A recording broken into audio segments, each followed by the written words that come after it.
গোপালগঞ্জ সদরের চর সোনাকোর এলাকায় ৩.৫ একর জমির উপর নির্মাণ করা হচ্ছে ভূমিহীন ৩৩৬টি পরিবারের জন্য আবাসন। এতে রয়েছে শিশুদের খেলার মাঠ, স্কুল, ধর্মীয় প্রতিষ্ঠানসহ আধুনিক সব সুযোগ সুবিধা।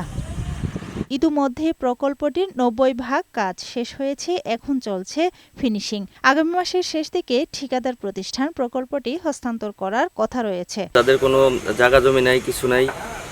মনে করেন যারা রিক্সা হতদরিদ্র তাদের জন্য এই প্রজেক্টটা হচ্ছে। তারা প্রত্যেকে একটি করে রুম পাবে।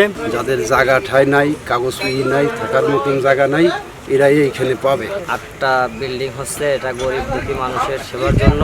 আশা করি এই বিল্ডিংগুলো কমপ্লিট হলে গরিব দুঃখী মানুষ এখানে থাকতে পারবে। গোপালগঞ্জ পৌরসভার নির্বাহী প্রকৌশলী জানালেন, ৩৪ কোটি টাকার এই প্রকল্পে 4টি বিল্ডিংয়ে থাকবে ৩৩৬টি ফ্ল্যাট। এটা গোপালগঞ্জবাসীর জন্য অত্যন্ত গুরুত্বপূর্ণ একটা প্রজেক্ট, কারণ এখানে যারা ভূমিহীন, অসহায়, তারপরে পঙ্গু, বিধবা, এদেরকে আমরা পুনর্বাসন করব, যাতে আমাদের রাস্তাঘাটে ভাসমান কোনো লোক থাকতে না পারে। যাদের থাকার কোনো জায়গা নাই, তাদের মাথা গোঁজার একটি ঠাঁই আমরা করে দিতে পারবো। ভূমিহীন দরিদ্র জনগোষ্ঠীর জীবনমান উন্নয়নে বাস্তবায়নাধীন এই প্রকল্পে অর্থায়ন করেছে ইউএনডিপি। আফরোজা সুলতানা, বৈশাখী সংবাদ।